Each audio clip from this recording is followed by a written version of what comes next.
Hello, Erin. Can you hear me?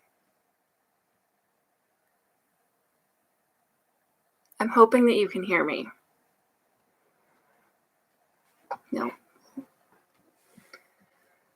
Okay, that is a very dirty camera. Well, that's better. Okay. Hello? Oh, somebody new. All right. Well, I'm nervous.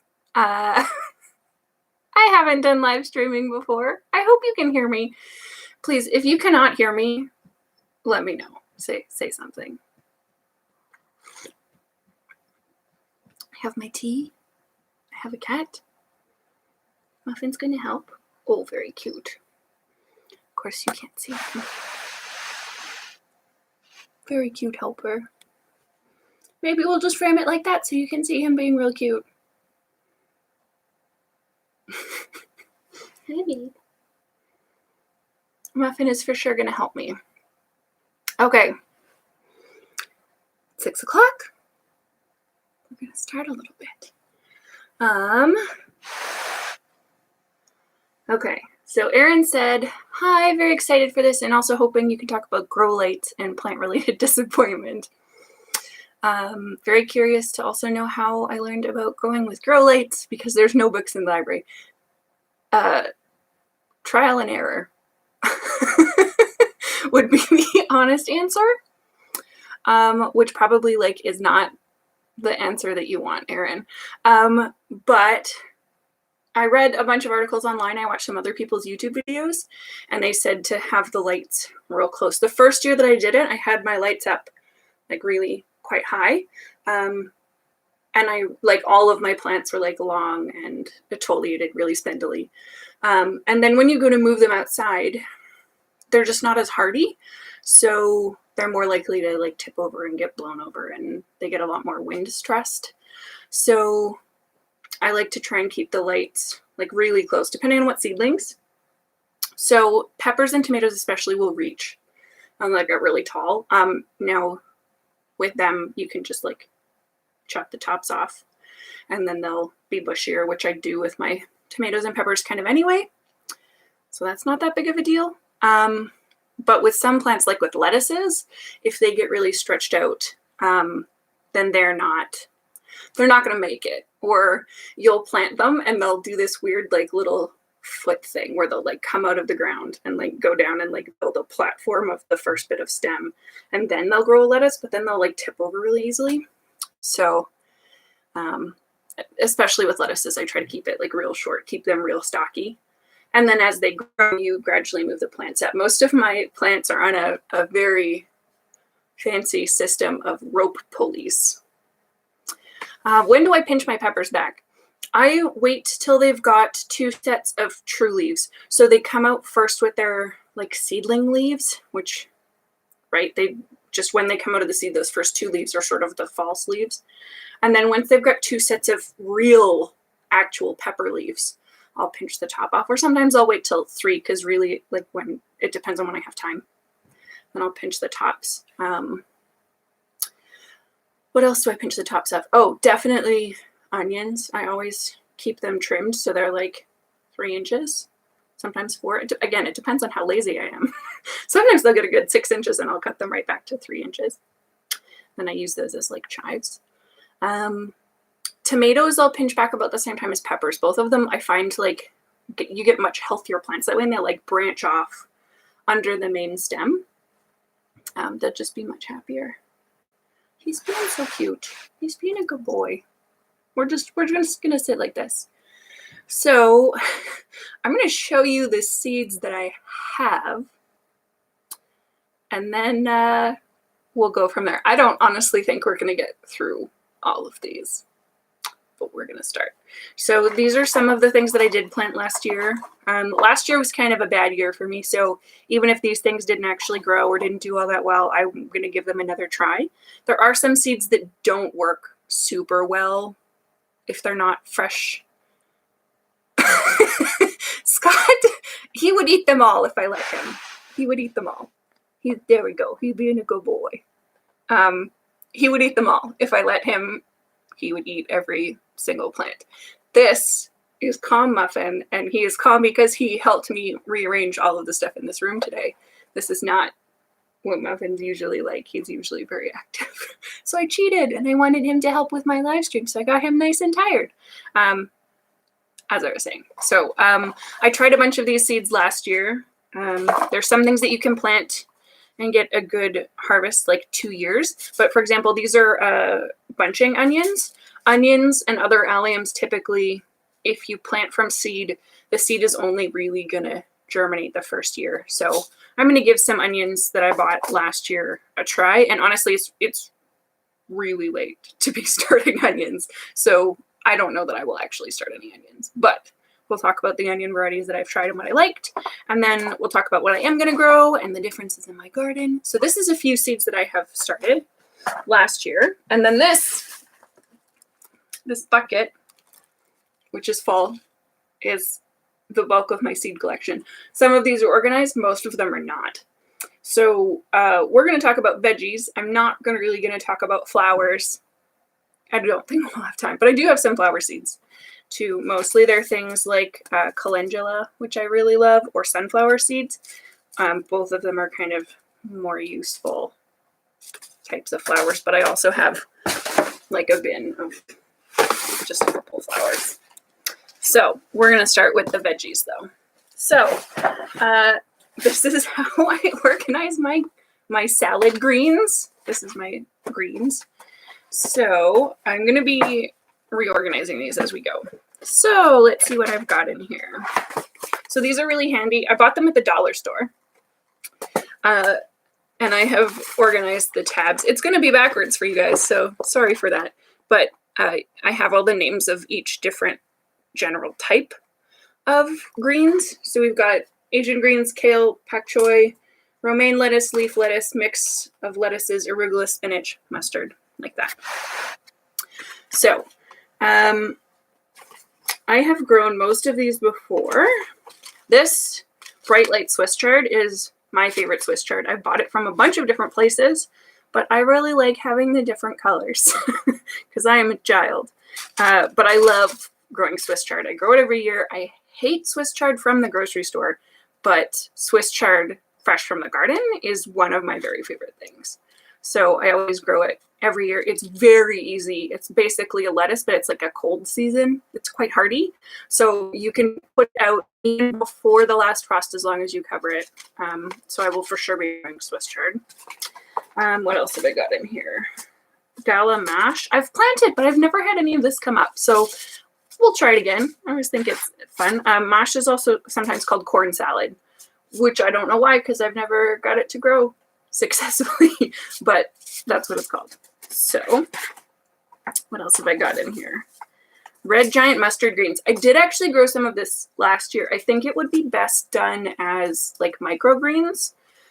It's very strong, and if it gets a lot of sun, it gets stronger. So we didn't try it cooked. I didn't get enough of it, but I may or may not try this year. Especially with greens and salads, I tend to sort of plant about 4 or 5 different bunches. So I'll plant indoors, and then those will get transplanted outside. I do a second set of starts outside, and I have a little greenhouse. And I'll actually start them in the greenhouse, and then they're very early and very hardy. And then I will direct seed whenever I have an empty spot throughout the summer. Lettuces are easy. What else have I got? I've got a billion types of spinach. I pulled up one of my spinach plants that I let go to seed last year, so I've actually got a whole spinach plant that was very successful. I'm definitely going to be replanting that spinach. I have Renegade F1 spinach from High Mowing. So High Mowing Seeds is fantastic. They're a seed company in the States. I have had trouble ordering from them. My order got confiscated at the border one time. So if you're in Canada, that's something to watch out for. But they do organic seeds. They do a lot of seeds that are heritage seeds. So they're varieties that have been used for sometimes hundreds of years, but definitely decades. This one is an F1, which means it is a cross. So usually crosses are a bit more hardy. I don't think I planted this particular one last year, but I have had spinach from Heimling before and they're good. And then this is a West Coast Seeds, which is a Canadian company. I buy these at the Holes, which is by my house. And this one is Seaside Spinach. So what I really like about the West Coast ones is that they have this little blurb at the bottom. I know it's backwards, so I will read it to you, but each packet like sort of tells you about that specific varietal.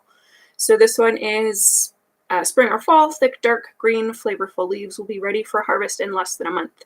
Seaside is the best choice for baby leaf growers, and it has a good resistant to downy mildew, 25 days.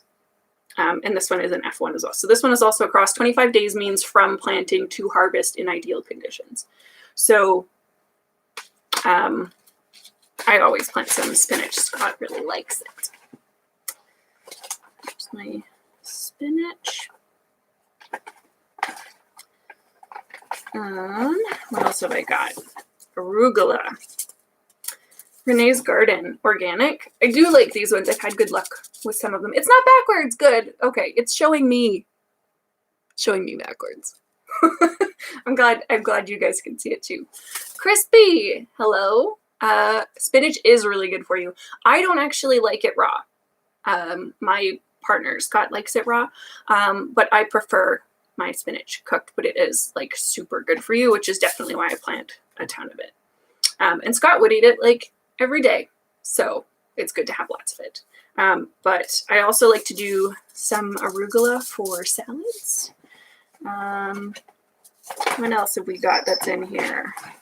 This is the mixed greens. So I always buy a couple of packets of mixed greens. I'll often, I have a couple of pots that I put out on our front yard, which is very like south facing, so it's very hot. So I'll put things like peppers and eggplant and that sort of thing in big self-watering pots out the front. And I will often seed like salad greens thickly in the bottom of those pots because why not? Otherwise it's wasted space, and it does help reduce how much water evaporates from those pots. And since I'm terrible about watering them, anything that keeps the water in there a little longer, hence the self-watering pots, is better. So I just buy like cheap mesclun mixed greens for that. And then we do pick them. So they're good. It's convenient. What else have we got? My garden, most of the stuff that I grow isn't at my house. I do have like a little plot in our backyard, but I also have, I have had a community garden plot, although I'm giving that up this year. So I'll be planting, my parents have like a tiered garden at the back of their house. So that's what I'm going to be using 100% this year, just their house and my house. So then we just have general lettuces. So here's another company that I love. Heritage Harvest Seed is another Canadian company, and the web address is heritageharvestseed.com. They're fantastic. They have a lot of heritage seeds, so varieties that have been grown for a very long time.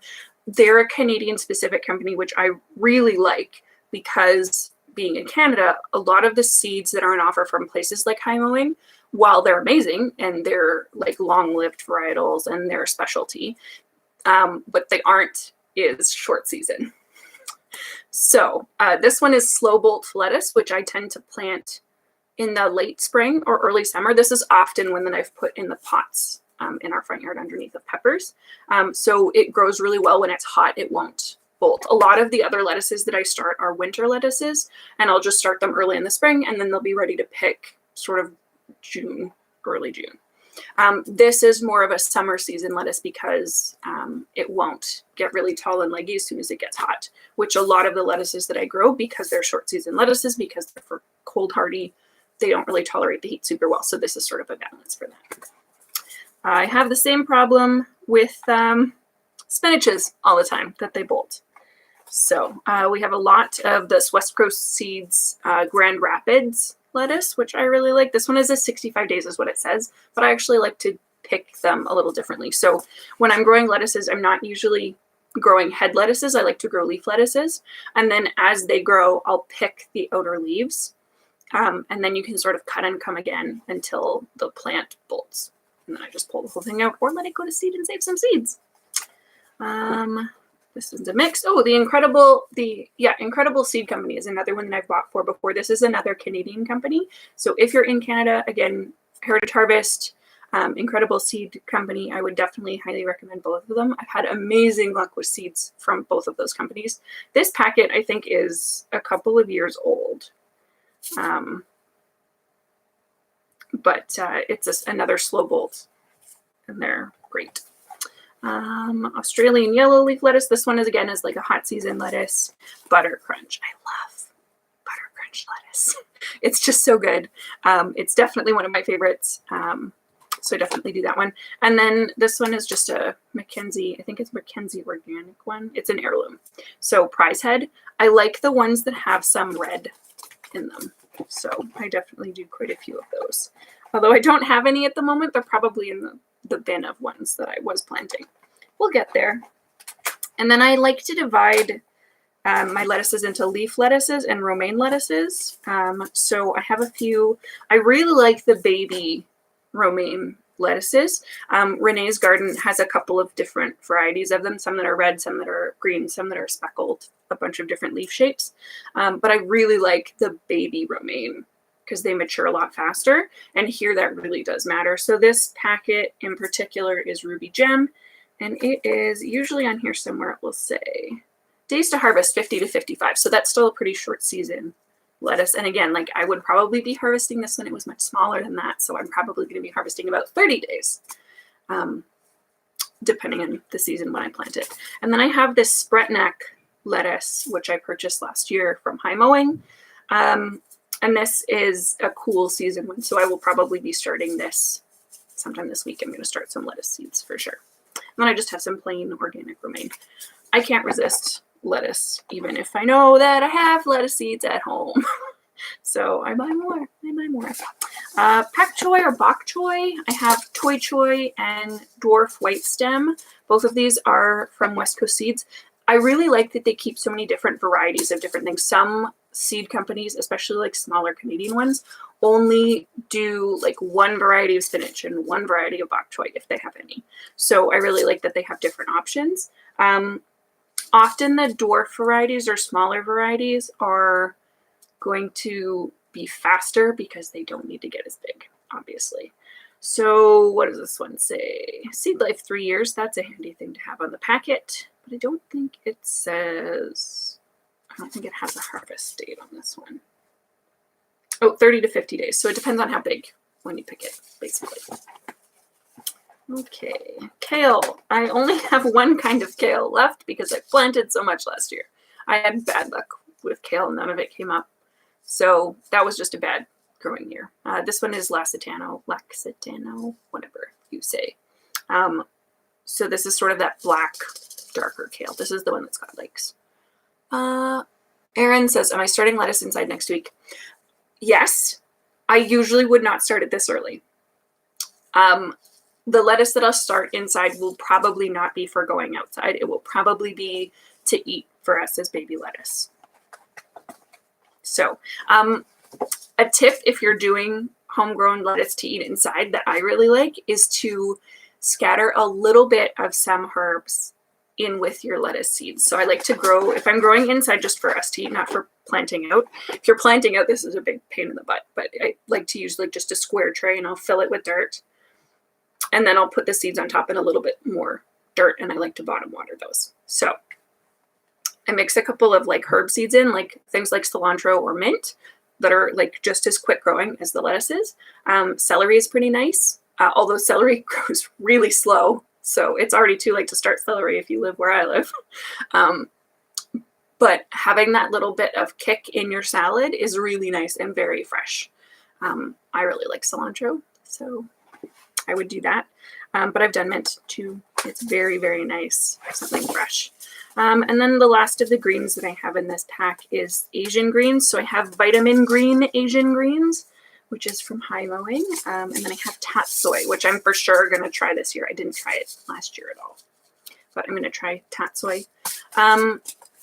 We're at the end of February. So there are some things that I am going to start inside that will be for growing outside, but they're hardier greens, sort of like tatsoi or spinach, that I will plan to transplant. Not the lettuce yet. The lettuce is still too thin-leaved, but things that are a little bit tougher, thicker leaves are generally going to do better outside when it's cold. So things like your brassicas you could start now. So like cabbage or broccoli or Brussels sprouts or cauliflower, any of those you could start now to plant outside. But just like your straight up greens, it's so early. Kale though is a very hardy winter grower. So that you could start now to plant outside in a couple of weeks. Okay, that's my package of greens. I went to Canadian Tire and I bought a bunch of big seed packs. These heritage ones I like better than a lot of the other ones because the pack is so big.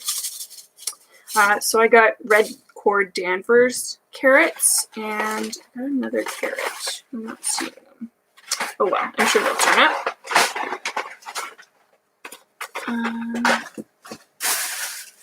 This is all such a mess. This is why I need to organize. That's not seeds. What else? Let's see what's in this one. This is all mixed in. There's no order to this one. Zucchini. I do not seed my zucchini inside. They're a big pain in the butt to transplant. They hate it, and they will grow from seed outside. They will do just fine. I like to seed them. I know somebody who seeds them the first week of June every year and gets amazing zucchini. So that will be pretty late for me. I would probably do 3 weeks or a month earlier than that. So at the beginning of May. But zucchini grows like crazy here. This one is a yellowfin yellow zucchini. I like to do at least 2 varieties. This is my favorite variety of zucchini. I love zucchini, but this Costata Romanesco is my very favorite kind. It has sort of ribs running down it, and for me, it holds its texture a lot better, so it doesn't get like mushy. So I really like that. And the flavor is a little bit different than your standard zucchini. And because of the ridges, they're also a little bit hardier on the outside. So Costata Romanesco is one that I will for sure always plant. I love this one. Okay, we have some squashes and cucumbers in here. Honey Boat Delicatata squash. I was so excited for this one last year, and the plant didn't grow at all. I seeded it like 4 times. Very disappointed. Last year sucked. I'm going to try it again this year. So this is a small squash. It's 110 days growing season. So this one is a bit of a risk for us here. And by that, I mean, it's a long season for us. Like our growing season is usually about 100 days. So 110 days, in an ideal situation, is pushing it. It's really pushing it. So this is one that I would. Squash really like to be direct seeded. They really don't like to be transplanted. Their roots are fussy. They just don't like it.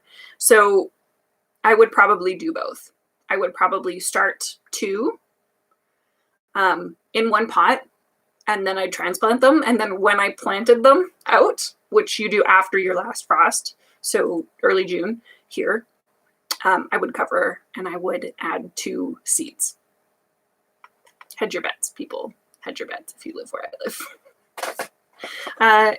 Lemon cucumbers. I got 1 of these last year, so I'm going to call that a successful plant. Most of the plants I got nothing from any of them. It was awful. But this cucumber, lemon cucumber, I love. And this is from Baker Creek Heirloom Seeds, which is the same problem that I have as buying from High Mowing, which is that it's from the States. So if you're in Canada and you're buying from High Mowing, you are taking a risk. If you're buying from Baker Creek, which has an amazing seed catalog of so many things that I want, and none of them will grow here, it's a risk because you might get your seeds confiscated at the border because technically you're not supposed to buy seeds from for the border.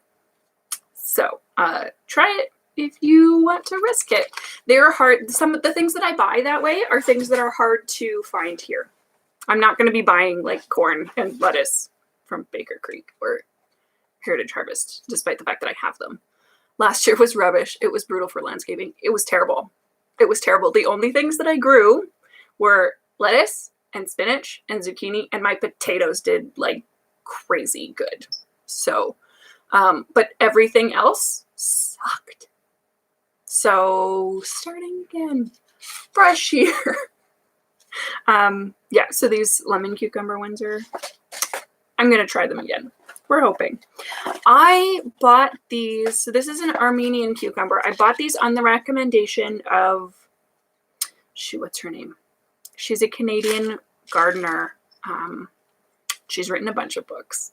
She wrote like Cold Season Gardening, Extending This Season. Anyway, she wrote one about cool vegetables that you can grow in Canada. Oh, how did he do that? Does he have a greenhouse? Like, I got nothing. I got 0 tomatoes, not even cherry tomatoes. Sorry, Crispy says, my dad got a crazy amount of tomatoes, cucumbers, and hot peppers. I got like 1 pepper, 3 cucumbers from different plants, and like no tomatoes. So I'm jealous of your dad. Anyway, I bought these Armenian cucumbers, and again, the plant did not grow. I was so excited to try these. She recommended them. She says her family loves them, especially if you pick them small. So I was so excited to try these, and then I didn't get any of them. Scott says, do I have any suggestions for someone trying to plan for an exceptionally dry or wet year? Part of the problem is that you don't know what you're going to get until you're already in the middle of the year. Until weather predictions get more reliable, there's not really much that we can do other than plant a variety. So when I was talking about lettuce, I mentioned that I always plant some cold season ones at the beginning and then hot season ones at the end. When I'm direct seeding lettuce throughout the year, part of the reason I do that is I do a mix. If I do like a mesclun mix, a mix of different kinds of seeds all in one packet, some of them will grow. So planting a variety is basically the best way to plan for a dry or a wet year, is just have a bunch of different things.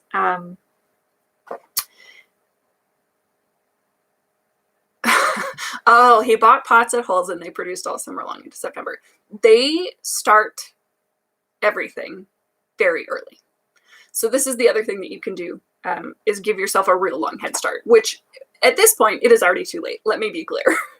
Usually, like if you want an early start in your garden season and you want, no matter what year you're going to have, you want to get tomatoes, the best way to hedge your bet is to start your tomatoes inside in like February, like the middle of February, and just hope. Fertilize them well, put them in a warm spot in your garden, somewhere south facing, mulch them, and baby the heck out of those plants. Tomatoes here are never like a really safe bet. I do know people who have really good luck with tomatoes because they grow them somewhere south facing on a concrete pad in buckets. So the concrete will soak up the heat during the day and then put it back out at night. So your tomatoes are getting sort of a more steady, more even heat throughout the course of the day than they might otherwise get. So there are ways to hedge your bets with tomatoes. Most of them are too fussy for me, which is why I don't bother. I'm into cheap gardening. I like to start my own plants. I will be starting tomatoes this week. I'm probably going to pick just a couple varieties. I have so many tomato varieties. Honey nut butternut squash. This is another squash that I was so excited to try last year that I did not get to try. It's supposed to grow like mini butternut squashes. So like individual personal sized butternut squashes. And I didn't get a single one, but there's still tons in these packages. So squash are ones that the seed are good for a bunch of years. I will just start a couple of extras. And then anything, if they all grow, which honestly I wouldn't be surprised with, Heimwang is a really good seed company. So high quality seeds are going to last you longer. I store them in a dark place. They're going to last a little bit longer. So, I'll just start a couple of extra plants, and if I have extra, I'll just give them away, you know. What else have we got in here? Morden early cucumber. So this one I made a note of because they didn't change their seed packet or mark them. This is seed I bought in 2018. I will probably have to use it this year or toss them. But early cucumbers, I might try. Again, anything that says early is short season, which for me is a good plan. I don't remember how early these ones are because it doesn't. So Heritage Harvest Seed is a really small company, and the backs of their seed packets aren't specific. There we go. So it says like for cucumbers, but it doesn't say this variety specifically. I mean, they all basically grow the same, so it's not that big of a deal. And this packet you'd also get with melons, squash, or cucumbers. So you get the same packet no matter what, and then they have a sticker on the front of what the variety is. So some of their packets are changing, but that's how most of them are. What else is in here that's interesting? Oh, kale, dwarf Westland. I definitely would love to see your dad's garden. Not much edible stuff, but lots of decorative plants and trees. I love seeing all that stuff too. Nothing says he wants to look. There we go. I love seeing all that stuff too. My preference is just for food plants. Outside, if I'm going to put effort into it, it's going to feed me. That's kind of how I look at it. Most of our plants that we have are food plants. Yeah, so one of my favorite kale varieties is dwarf Westland kale, and I bought it from a bunch of different places. It always does great. It's an early season kale, and it lasts like crazy long. I actually had a plant that survived the winter last year, which, like, again, it gets down to minus 40 here if there's anybody who's not from Edmonton. So, like, that's a lot. So dwarf Westland kale, I would highly recommend. It's like a short curly kale. I tend to leave the bottom 2 leaves, and then I'll pick them after that once they get bigger. I leave the bottom 2 as sacrificial lambs for the bugs. Works really well though, but it works really well. I've never had an aphid problem on these plants, and then in the winter I actually leave them and the bunnies eat them. So do your good deed. What else is in here that I've tried? Oh, these watermelon radishes, I really wanted to try these, but I didn't have any. Didn't grow. We're going to try them again this year. Oh, shallots. It's too late to start shallots. Oops, maybe shallots are small onions, so I may start some shallots. I'm not going to bother starting any full-sized onions. Muffin, don't eat that. No, don't eat it. I was trying to eat my calathea. Salad scallions. This one is a duo, Renee's Garden. I do like scallions. Again, they're small onions, so it might be worth giving it a try. I can't grow basil to save my life. I always kill it. I put it in 8 different places. I always kill it. How long have I been gardening for? I started really small, like 13 years ago. We were living in a townhouse, and I pulled up a row of like those square pavers and dug it over, and I planted like tomatoes and lettuce, and that was it. And then the maintenance company weed whackered my garden. I was so mad. But I've basically done a little bit every year since then. I had the community garden plot for 5 years. So that's sort of when I got really seriously into it, because I actually had space to try different things. Every year is different. Last year totally sucked. And it sucked for most people. Celery. I really like growing celery from start. It's amazing. There's so many different varieties out there. The problem is, like, here, I would need to start it in like January. And the transplant rate, success rate is actually very low. So that's not super great. But I love homegrown celery. It's so much better than store-bought, especially for adding to things like soups. So definitely try celery one year. This will not be your year unless you buy like a celery start from a garden center. Ooh, Mizuna. I started growing this last year, and I actually really liked it. We only had one plant that was successful, but I picked off of it a couple of times, and I really loved it. So Mizuna is like a type of Asian green. Japanese heirloom, purple stems, dark greens, and adapted to both extreme heat and cold. So it's a very tolerant plant. This is one that I will probably be planting up this week for transplant, and maybe in my salad green mix, because it's pretty fun. I like different colored plants. I think if I'm going to grow it, I might as well grow something fun. So that's that one. So something else that Baker Creek Seeds does is they send you a free seed packet sometimes. So this one is cinnamon basil. So I might try that. What else have I got? We've got Heritage Improved Long Green Cucumbers. We've got corn. I'm going to try this one this year. I haven't had super good luck with corn in the past, but I know people who have, so I know it's possible to grow it here. If it's going to work, it's going to be an early corn. So I picked an early corn. Early sun glow. Days to maturity, 60 to 65. So I have honey and cream bicolor, which is kind of a more standard one that people are used to seeing. And this one is days to maturity, 70 to 75. So like a 10-day difference doesn't feel that long. But when it comes to how long our season is, it can make all of the difference. So I like to seed corn in toilet paper tubes. Corn, being a tall plant, has tall roots, especially when it's a baby. So if you get like a little tray or put it in with the other things and put your toilet paper tubes so that they're stacked up and held, fill them with dirt, pack it down a little bit. I like to sprout my corn overnight. So the way that you would do it is you take some of your corn seed extra, not just what you want to plant, but plant a couple extra, soak them overnight. The next day, you're going to put those soaked seeds in a paper towel, like damp paper towel, in a plastic bag, and then put it like on top of your refrigerator or somewhere else that's warm. I have a seed starting mat, so that's where I put mine. It doesn't need to be hot. You don't want it to be hot. You don't want to cook them. You want to encourage them. So put them on your seed starting mat. As soon as they germinate, so as soon as those little kernels open and that first little root comes out, that's when you plant them.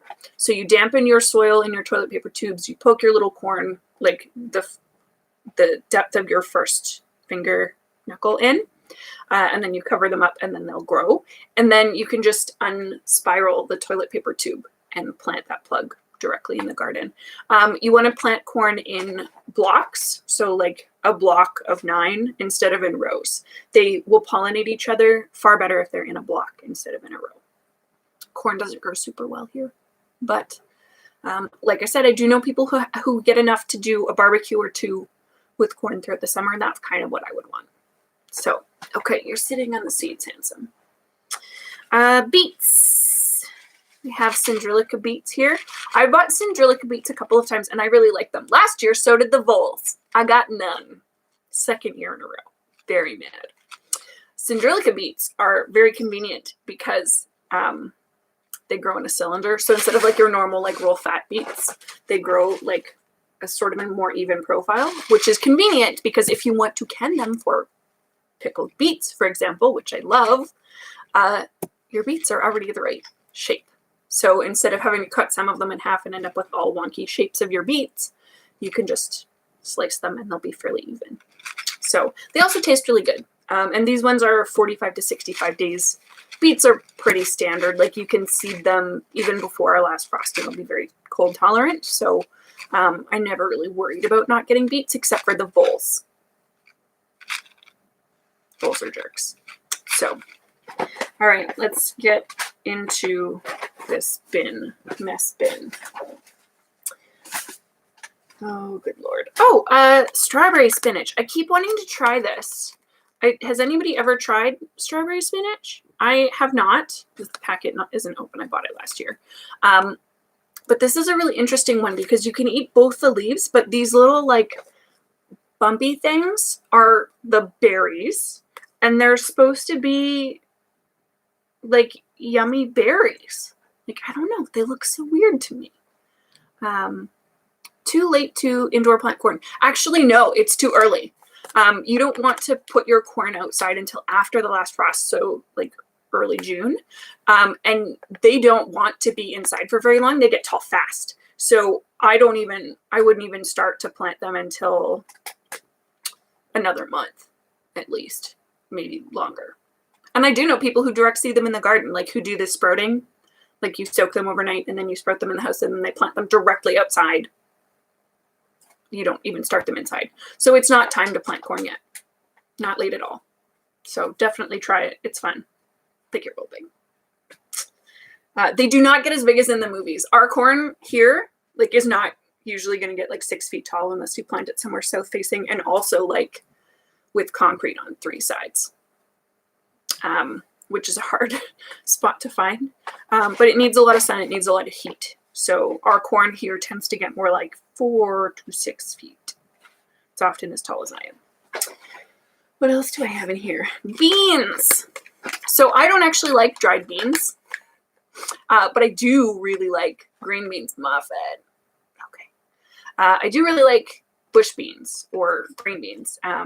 You can eat any beans as green beans, it turns out, because I've bought varieties which are dry bean varieties. So they're meant for you to save the dried beans and eat them as kidney beans or whatever. But I don't like those at all. I won't eat them. So you can for sure pick them when they're younger and eat them as green beans. This is an Italian, Gusto Italia. I like all these ones. Muffin, don't. You're going to pull that down on your dumb head.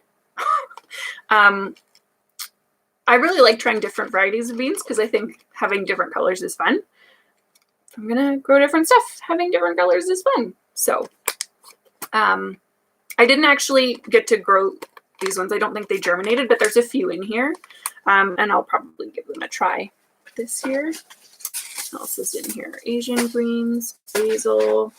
Oh, these red noodle beans. I'm very excited to try these. I think they look very fun. So again, like Mackenzie has this line of different country types of vegetables that are sort of heritage. So these long beans, like they get really, really long. You can buy them at like Asian supermarkets, and I've never bought them before, but again, I like green beans. So beans are fast growers. Most of them, the color fades when you cook them. So expect that if you're growing fun colored beans, they will probably be green if you cook them. But beans are fun. I love green beans. I love eating them fresh, picked in the garden. So I will for sure be growing these ones and giving them a try. What else? Ooh, chaga beets. So these ones are very cool. When you cook them, they look much less exciting because the red does bleed like it does in most beets. But I love the chaga, however you say it, beets. They're so pretty. They are really good if you like slice them with like a vegetable peeler in a fresh salad. So these are like a really pretty one to eat uncooked. Eat them raw, like really thin sliced. I'm for sure going to give these a try. I always have a hard time narrowing down what varieties that I like because there's so many fun ones to try. I like to do a little bit of each. Oh, that's just a lettuce. Scarlet Nantes. So I bought a big packet of these. These are, Chris, I do not discriminate. I just like both types of beans. I love green beans. It's one of my favorite parts of going to the garden is just picking beans and eating them while I'm there. But I don't like the dried ones at all.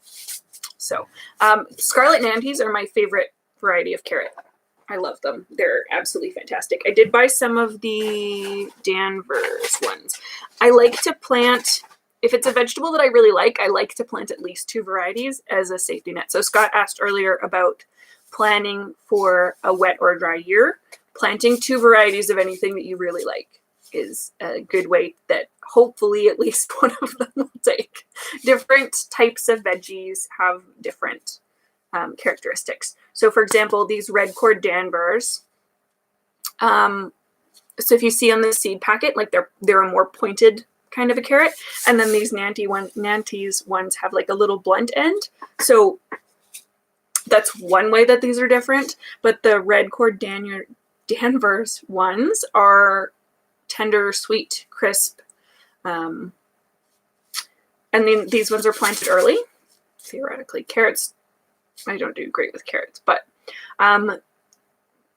the trick with the Nantes carrots is to pick them carefully. You have to dig them and very gently because they will snap, but they're so good. They're hands down my favorite variety of carrots. So I'm going to try both of those this year. What have we got? Oh, early prolific straight neck. Again, the theme of early vegetables. Anything that says early on the packet, I will probably buy it because it's a shorter season vegetable. It might, like early just means it's going to grow in a shorter period of time. So this one, for example, oh, maybe it's not going to be, oh, there we go, 42 to 50 days. So this one, a lot of squash you can either eat fresh like a zucchini. So those are called summer squash. And then you have your winter squash, which will form a hard skin on the outside and will keep for a longer period of time. And those are things like your butternut squash or acorn squashes. Both of those you can actually eat when they're younger and tender, like a zucchini, and they will taste very much like a zucchini, a lot of them, because they have not yet ripened, but they're edible. They're still fine. These ones are in either. So if you eat them when they're small, they will be a summer squash, and then you could save them and let them harden. You still need to pick them before frost. Squash cannot tolerate frost. They will just melt into goo piles, and it's disgusting. But you want to leave them on the vine as long as you can and pick them. I wait until the day it's going to frost. As soon as I find out it's going to frost, that's when I go and pick my squash that I want for winter squash, which is obviously not the best plan because you might be picking squash at 10 p.m. in the dark, which has for sure happened to me before. Sorry, Scott. Those are flowers. Cat grass. Gee, why would I grow this, mister? Why would I grow that? It's for him. I would grow it for him. He's wiggling the camera. I'm sorry. Cat grass. Let's see. Careful, muffin. Okay. This is my herb. We're not going to go through the herb packet. It's just gonna take too long. But this is where I keep all of my herbs. It's the same thing. If you didn't see this with my lettuces, I just keep them separated in these little dollar store containers, nice and easy. So I love these little containers. I don't have a super great lot of luck starting herbs. There's some that I've had some good luck with and some that I've sort of like worked really hard and made it work. But there's some that are pretty easy, like cilantro. Those ones usually work. A lot of people can grow basil from seed. I have done it and then I killed it transplanting, which was very upsetting. But like, try it. Like, just because I cannot do it does not mean that you cannot do it. Everybody finds out that they have different strengths, and the only way to figure out what you can reliably do is to try it. I have for sure had years. Okay, muffin, honey, you cannot eat that. No. I for sure had years where I had a really good time starting my plants. It went really, really well. And then I went to transplant them and I killed like 100 tomato seedlings and cried. We all have those years. So you just got to try it, right? And then of course, then you have to go buy your seedlings and you get to be even more mad about that. But like, that's how the world works sometimes, right? So, what else have we got in here? Oh, these are some that I saved. These are delphinium seeds. Those are a flower. We don't need to see them. Delphiniums. Okay, the rest of these are in bags for types. There are many ways to organize your seeds. Scott hates cilantro. I really like it though. So tough. So I ordered them sort of by type and then alphabetically because of course I do. So this is my bag of beans, bag of peppers, bag of peas, tea garden. So things that I don't have enough to have like its own whole bag all grouped together in a certain type. I know he's moving the camera. I'm really sorry.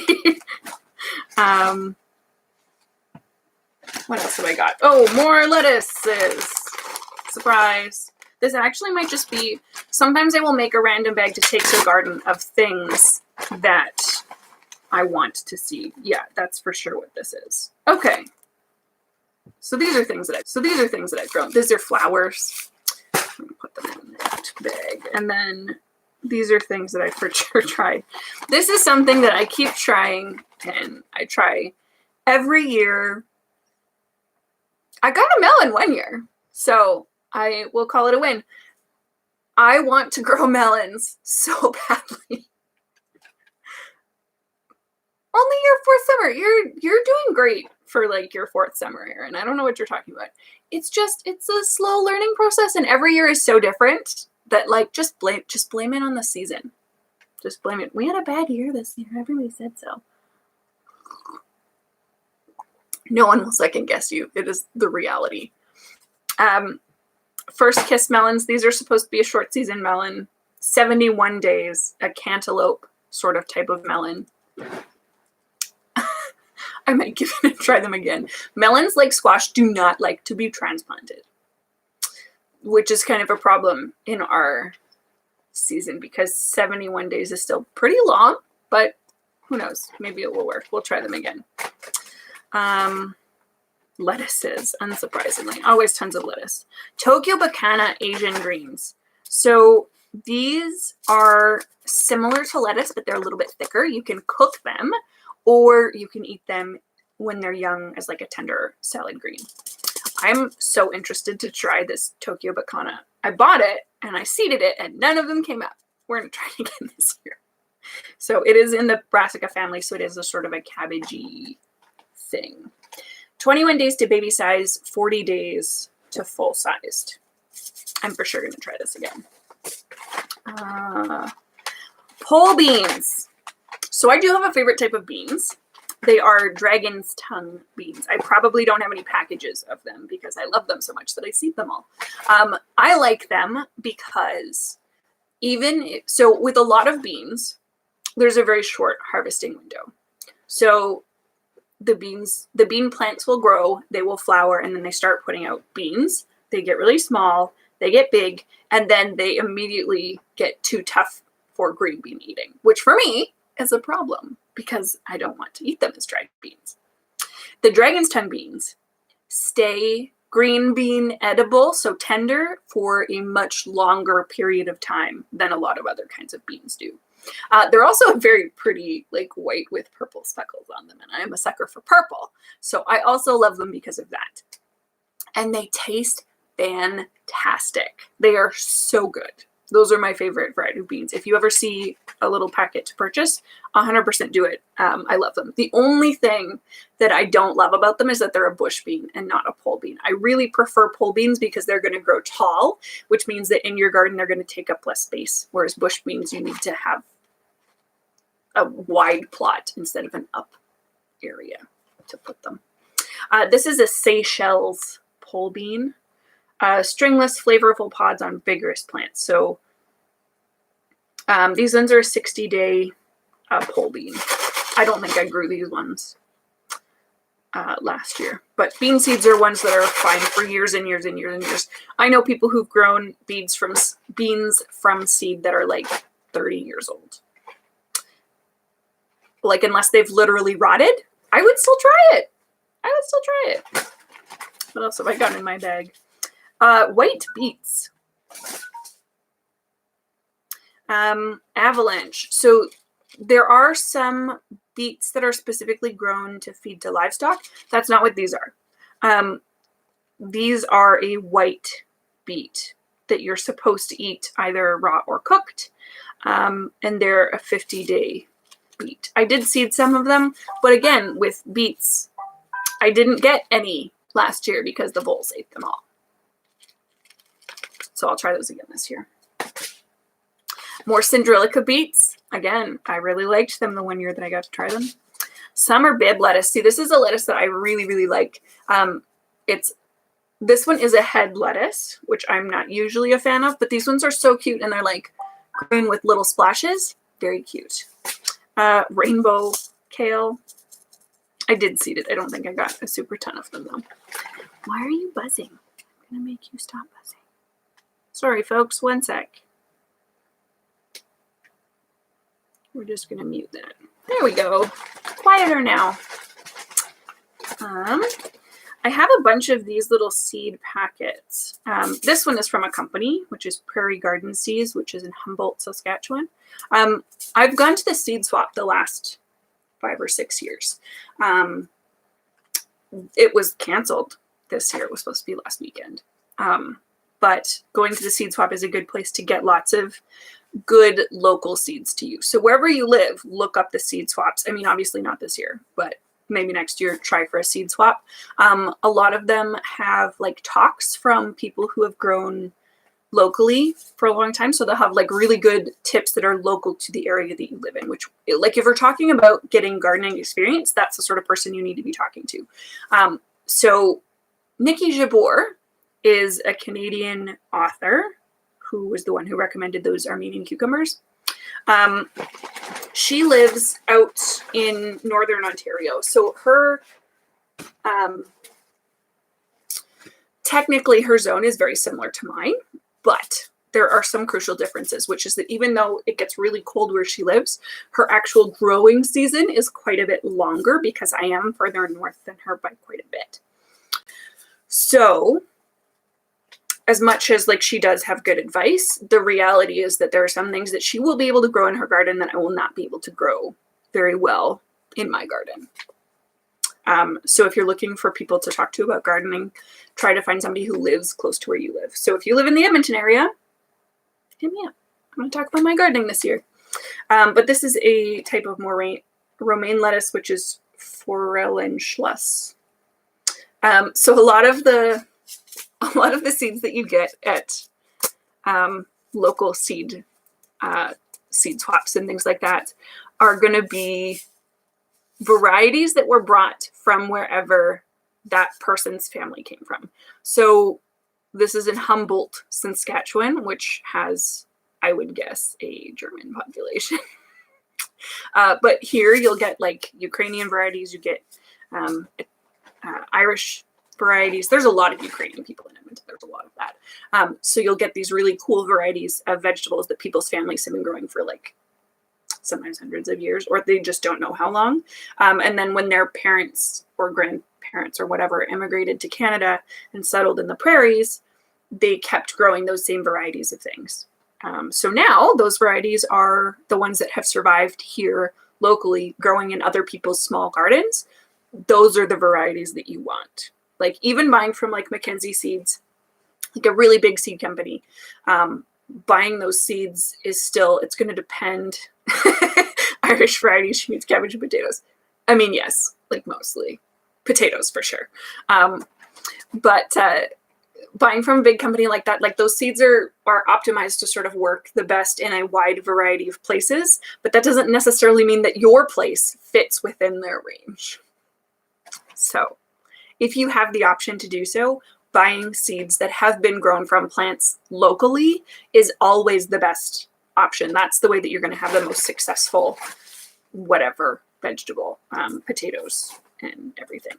I grew this last year. This is the green and red romaine Caesar's duo. I loved these. These were so good. Very flavorful, very crisp. Absolutely love them. Will definitely grow again. We haven't even got through half. This is how many seeds. What kind of seeds do I bring to the swaps? I'm still pretty new in saving seeds.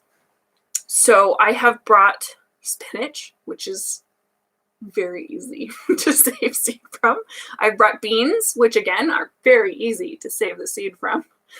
Peas, same deal. And then the other thing that you can bring to seed swaps are seeds which you have not grown yourself, but that you have purchased and don't want anymore. So even if the packet is open, but also if the packet is closed. So for example, if I had for some reason, if I had like 8 packages of catgrass seeds and I realized, oh my God, I bought this 8 times, surprise, you can just take whatever seeds you've purchased and you could swap them. There's sort of 2 different types of swaps even, but like, so the seed swap in Edmonton is a big thing. They use a fairly large gym size. They have speakers come and you have 2 sessions running at a time, so you have to pick which one you're going to go to. It's big and it's amazing, and I highly recommend it for next year. They have small vendors from Western Canada, mostly from Alberta, but definitely some from Saskatchewan as well, who are selling their seeds. So that's where I got these ones from Saskatchewan. I have other ones from Alberta of varieties. They have a bunch of little tables. You go around, you can talk to them. They'll have like a little seed catalog. You pick out what seeds you want, you buy them.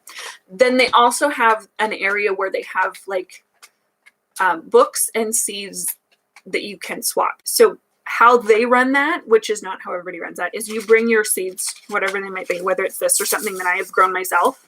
I take those seeds, I put them on the table. There's somebody standing behind the table and they say, go ahead and pick from this section of the table, you could pick 2. And then from this section of the table, take however many you want. So the take whatever you want section are usually things that are very easy to save the seed from. So I have these delphinium seeds. These are a great example of things that people would give away for free. Take them away. Delphiniums put out a billion zillion seed pods. They're very easy to save. And if you don't pick them, you'll be overrun. So these are the types of seeds that you're going to get for free. Sunflower seeds, calendula, a lot of the flowers, but also things like spinach or different lettuces, which are very easy to collect seeds from. Chris says, when do these big seed swaps run? Is it only edible plants? No, there's flowers. There's always a table of, there's like an Edmonton, what is it, regional plant club, something like that. And they are always there with a table. You can buy seeds that are native to Alberta from them to grow in your garden, and most of them are not edible plants. They're like for native birds and bugs. Most of the big ones run in March because you want to get ahead of the season. So a lot of seed starting sort of ramps up now to last frost. This year, obviously, they've probably all been canceled, which is kind of a hard thing. There's online communities, like there's an online plant Reddit that does a virtual seed swap. That one would probably still be running, but I don't know how many of those people are Canadian, and sending seeds across the border is kind of complicated. But usually they run in March. I was planning on going. I was planning on filming there this year, but that did not happen. But it's definitely not only for edible plants. I've bought mushroom kits for a couple of years, and that's where I have bought most of my mushroom kits. There's a little like presentation on how to grow the mushroom kits from one of those people. Always great. Totally love it. It's very fun. I brought my dad one year. I brought my aunt one year. I've brought different friends. I met up with Kayla there last year. Yeah, so there's just tons of that sort of thing. I'm not even going to go through the peppers. I probably will plant some peppers this year, but I'm going to pick very carefully what I plant. I will probably plant these Cubanelle peppers, which I did grow last year. They're sort of a mild hot pepper. They did actually pretty well for our season. They grow pretty fast. Probably I'll try like a variety or two. I'm not going to do a ton of pepper plants because they are a hard one for our season. I really wanted these lemon spice jalapenos, but I got one and it didn't even ripen. I got one green jalapeno last year. We'll try those again maybe. I have a ton of pepper varieties. Most of these seeds need to. What is the hottest pepper I have? I had a friend one year want me to grow a mix of hot peppers for him, and I did, and I gave him the plants. Oh, these are the ones that I wanted to grow. So I'm not a super hot pepper person. It is very hard to grow them here. We just don't have a hot enough season for them. But what have I got that's pretty hot? I probably have some dumb ones, although I don't know if they're viable anymore. This is my pack of them. Kaleidoscope. Most of these are a couple of years old, so I don't even know if they would all germinate. There's a problem with buying pepper seeds online where they all sort of look the same, so you might just be getting bell pepper seeds from the grocery store. 7-pot gigantic. Orange. Jamaican red, that's probably a pretty hot one. Purple. Corno de Toro. Jamaican chocolate. The chocolate varieties are often very hot. Hotter than their like red or yellow counterparts, typically. 7-pot gigantic chocolate. Purple varieties tend to be not as hot. Kraken Scorpion, that one's probably pretty hot. I knew when I bought them, but it's kind of hard to, like I bought these in 2018. Scotch Bonnets. Ahi Rojo. So I do have a few hot peppers. Chris, if you want to try some hot peppers, like honestly, if you want to try them, they would need to be started this week. But let me know and I can put some seeds in the mailbox if you want to try some hot peppers. So those are probably the hottest ones that I have. I honestly, for myself, I will probably stick more to like the jalapeno level. I'm a wimp. I'm a big wimp. Yeah, that's most of what I've got. Oh, I do have some from last year that I was going to try. That's peppers. What else have I got in here that's fun? Cucumbers, carrot varieties, turnips. I really like turnips. If you before you plant something, whatever it is, okay? When you're looking to start a garden, people are going to tell you what vegetables are easiest to grow in your area. Here, zucchinis, radishes. A lot of people grow carrots really easily. I have a hard time with them, but I get some. Beans, peas, Swiss chard, lettuce, spinach, so those sort of things, okay? That's what grows almost guaranteed in a lot of places, okay? But here for sure, if you're starting, those are things to start. Before you grow those things, go to the grocery store and buy one and eat it. I grew a whole lot of radishes one year because they're easy. They grow in like a month. It's very fast. It's very like for gardening, that's like very rewarding. It's like I planted these just a month ago and now I got this whole little thing. I hate radishes. I hate them. I knew this when I planted them, but I still planted them being like, but if I grow it, it might be different. It's not. It's not. The only exception for me personally is Swiss chard. I don't like store-bought Swiss chard. I do like garden-grown Swiss chard. Before you plant something, make sure that you actually like them, or you may be very disappointed. I do like turnips, and therefore I plant turnips. However, there are also bugs that like turnips, so I have to fight with the bugs about the turnips every year. It's not always worth it. Sometimes. What else is in here? Eggplant. So I really like eggplants. They are hard to grow here. They really are. You have to start them about the same time that you start tomatoes, which is like this week or you're too late. FYI. I have 2 varieties left. The seeds will probably still be good. I don't know if there's actually any in here. Did I just save an empty packet? I might have. Oh, there's like 2 in there. That's okay. You don't need many plants of eggplant, typically. They like it to be very hot and they like to be watered consistently, which is why I kill them. They do grow well in our front yard as long as I remember to water them. So there's that. I have Rosa Bianca eggplants, which are an heirloom variety. They grow like a round eggplant that is like the purple and white stripe. They're very pretty. And then I have apple green eggplants. I grew these last year and I liked them. The problem was when they're unripe, they are green. And then when they are ripe, they're also green. And I could not tell when it was time to pick them. So we had a couple, Scott doesn't particularly like eggplant. I had a few overripe or underripe eggplants last year because I could not tell. I may or may not grow these again. They were really fun. I really enjoyed them. And they grew quite well because they're just like a small, this is another tip for short season growers. When in doubt, pick a small variety, like one that is dwarfed or grows smaller fruits. So the Rosa Bianca grows full-sized like eggplants, but the apple green grows like apple-sized eggplants. So that may or may not help, but it is possible to grow eggplant here. I kind of want to try like the mini Asian finger ones. So they're like long and skinny, but they're short. I kind of want to try those this year. So I'm going to go online and see if I can order eggplant seeds to start soon. Not being able to like go out to the supermarket is the thing that's going to be annoying for me with seed starting. I have lots of dirt though, so that'll be good. For somebody who doesn't like radishes, radishes are easy to grow and I always want to try it.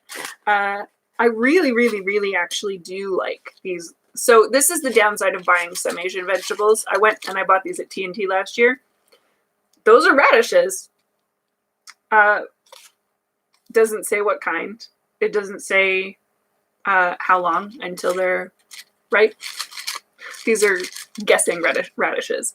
But, you know, I like daikons, so maybe give it a try. The other nice thing about radishes that I actually found that I do like is even if you don't get radishes from them, if they go to seed and they make these little pods, the actual pods are really good to eat cooked.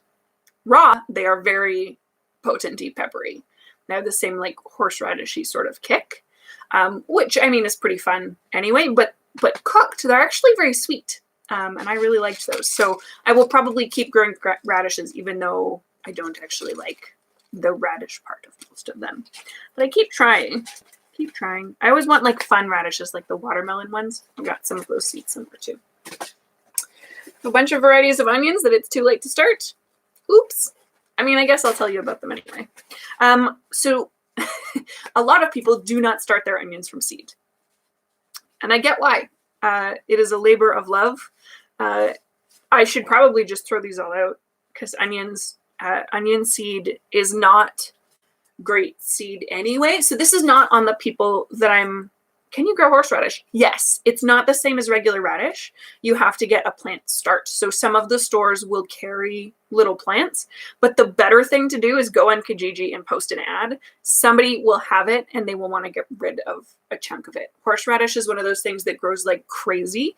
You need to have a place to put it where it cannot escape. It's kind of like mint, but the plant is big. Like I know somebody who has a horseradish plant and it honestly gets 5 or 6 feet tall. And you just let it grow and you dig up the horseradish at the end of the year and you keep them like carrots is basically if you want to keep your carrots over the year. So why do I start onions from seed? You can buy those little onion starts in the stores every year. So onions, all alliums, which is the family that onions belong to, are 2-year plants. So the first year they grow a bulb. The second year the bulb grows a stalk and seeds. Okay. So when you're buying those mini bulbs to start from the store, what you're buying is sort of a half a year bulb. Most of the time they do grow a big old bulb, but sometimes they also grow a flower stalk. Now, a lot of us are used to sort of trimming those off of our garlics or our onion plants. But if you don't, all the energy in that plant is going to make a flower instead of making a bulb. So that's sort of one downside is that sometimes that happens. The other thing is there's a lot more choice if you buy onion seeds. You do have to start them in like January. So it is too late to start onions from seed. There's a lot of places in the States where they can basically grow all year long, which makes me really mad. But here, you have to start them in January. They need a very long season. There's places in the States where you seed them in the garden now, and then in January next year, you pick your onions. That is not how it works here. Not at all. No. So I like to grow a couple of types of onions. When I do grow my onions, I like to grow red ones because I love red onions, fresh and in things. I just like red onions. I've had really good luck with these red wing ones. There's another variety. I don't know if I have them. I don't remember what the name is, but they have, so onions come in a bunch of different shapes. So these ones are kind of a standard oniony shape, thick stem, bulb. Ta-da. But the ones that I really like that are red are kind of heart shaped. So they have like big wide shoulders and then like a tapering to a tip. I don't remember what they were called, but those are very good onions and I've grown them a couple of years. The red wing ones are also quite good. I grew these last year. I didn't get anything out of them. My onions didn't do all that great last year, but storage onions. So I like to grow like a red onion, a storage onion, and then I like to grow a sweet onion. These are also a storage onion, Calibra.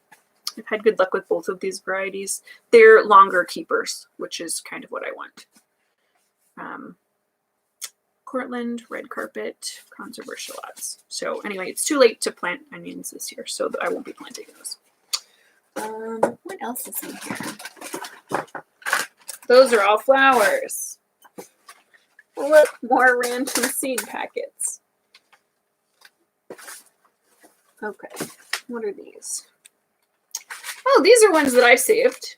That's my handwriting. These are seeds that I grew. So these are a bush bean, Gusto Italia. Yeah. So if I save them, I'll either put them in a little bag like this or in a little paper baggie. So to save beans, I know I said it's really easy, but I didn't actually tell you how to do it. It's super easy. You just leave the beans on the plant until the plant dries.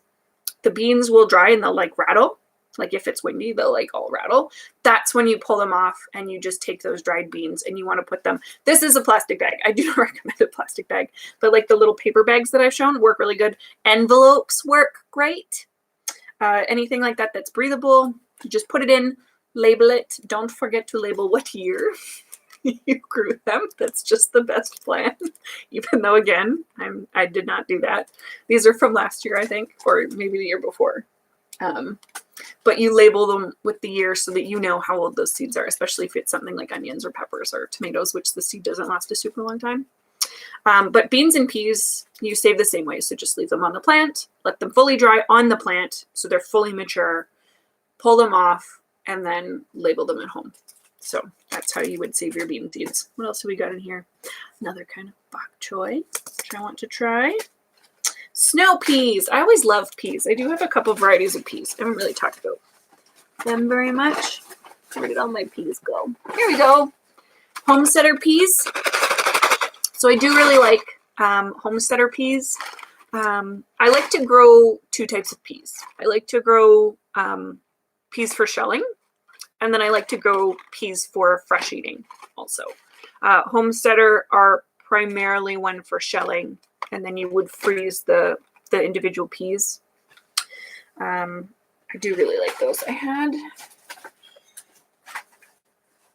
Maybe I don't have a bag of peas right now, or I put it somewhere. Anyway, usually I have more pea varieties. Those are flowers too. Maybe there's some in this pile. Yeah, here we go.